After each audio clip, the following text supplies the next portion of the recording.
Welcome back to your final serving of loose news and views this Friday afternoon. Now, before we say hello properly to the girls, here's a final opportunity for you to give your purse a pick-me-up with today's competition. In which game show would you take away a consolation prize of a chequebook and pen? Was it A, 15 to 1, B, going for gold, or C, blankety blank? Call 09012 931941. Calls cost £1 from BT landlines. Calls from mobiles and other networks may be higher. Text WIN plus your answer A, B or C to 63337. Text costs £1 plus one standard network rate reply message. Digital satellite viewers can enter by pressing the red button now. You can also enter for free at itv.com. Entrance must be 18 or over and all lines close at 1:20. Good luck with that. Don't forget, all entry lines close at 1:20, and if you do try to enter after this time, you may still be charged. Now, our final guests today have been working together on and off for quite a few years now. Recently, they haven't been together much, as they've all been busy with life, love and solo projects. But now they're back together again as part of something called the Number One Project, to record a track that was a big hit for Scylla back in the day. So without further ado, let's say hello to Jenny, Liz and Natasha, also known as Atomic Kitten.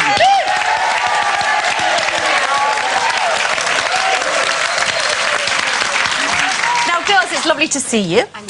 We were talking earlier about friendship. Now, you guys have been friends for quite a long time. Yes.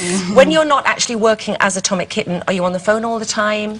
We do a lot of texting. Yeah, more texting. We go through phases as well. Sometimes... I think it's a sign of a real friendship when you cannot speak to each other for weeks on end or even months, and then when you see each other, you just pick up where you left off. I think people who have that intense every day, you need to speak to each other. I mean, it's just... It's just needed, that. Oh, yeah. You know, so we cannot speak to each other for weeks on end, and then it's just like, "Hi, what are you doing?" and just it's back to normal. And I think with friendship as well, I'd hate to have like that kind of friendship where I'm like, oh, I don't want to make the phone call because I haven't spoke to you for ages. Yeah, and there are I know you're going to have a cop on. Yeah, there are people that you like that with, so, but not with these two. Now, we were talking about pregnancy earlier, and, you know, no secret that I'm not particularly interested, but I was a bit worried. Me and you, me and you. I was a bit worried because I wasn't sure whether one of you two had done one of those, like, you know, naked belly. Yeah. No. You haven't? No. You? No. When did you have yours? 4 months ago. No, look at you! What happened? Who took it away? Look at you. Well, he's at home watching now. Hi, guys. But do people come around and, you know, like Sherry and just touch you? I've got a bit of a belly button phobia to begin with, but it really annoyed me, infuriated me. It made me feel a bit sick when I was pregnant. You walk around the supermarket, people, complete strangers, come up to you and just feel the need to grab your stomach. Us? No, I don't like it. And it's just like, I just want to slap everyone's hand. I do actually do that. It's when I you know, like you're with someone pregnant, I do actually say, "Do you mind?" and then ask, because I know for a fact I would definitely be like, get off. Do you like it? You like a Copperfield? Were you? Yeah, but I asked. You say, Liz? yeah, I do like Copperfield. Were you really into the girls' pregnancies, or did you find it boring? No, I loved it. I absolutely loved it. But the only thing is now is that now they've both got little ones. They're literally like, "Oh, and did you have that thing where? Oh, yeah." And they go, and I'm like that in the middle, going, "I don't know what you mean." It's like in our makeup room, actually, sometimes. Two girls like, yeah. Do you talk about your babies a lot? Yes. Yeah, especially today because like my youngest Harry's here because he's been a bit poorly, so it's just been all about babies. Lovely. How do you all cope with babies while you're on tour and you're working and you? Mind you've got your gorgeous man upstairs. Blimey, O'Reilly. He's a catch, isn't he? I did well.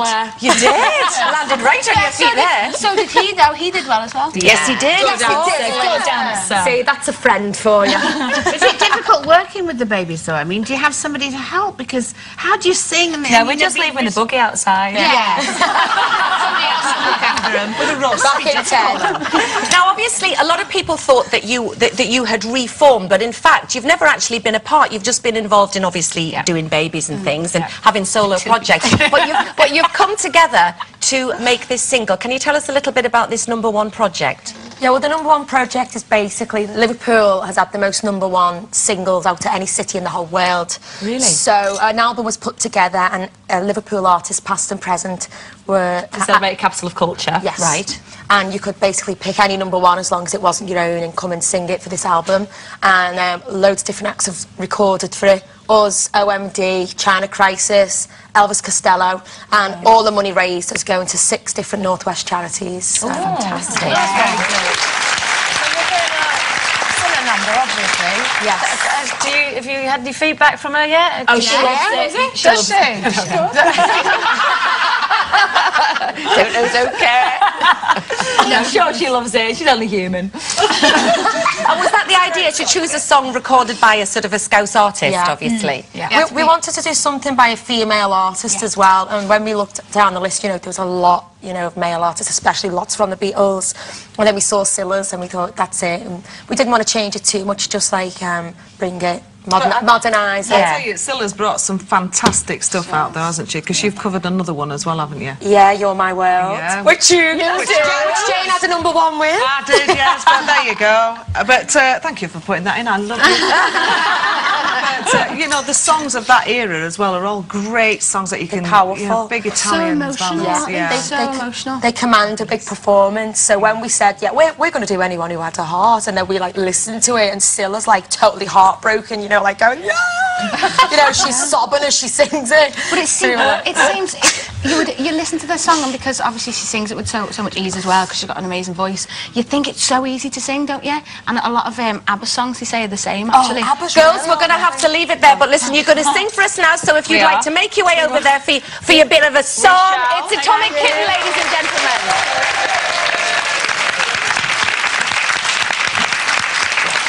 Well, that just about wraps up another week here on Loose Women, but whilst the girls are getting ready, let me remind you not to forget to join us next week when, amongst others, Miley in Class, Katie Price, a.k.a. Jordan, Penelope Welton, Joe Brand,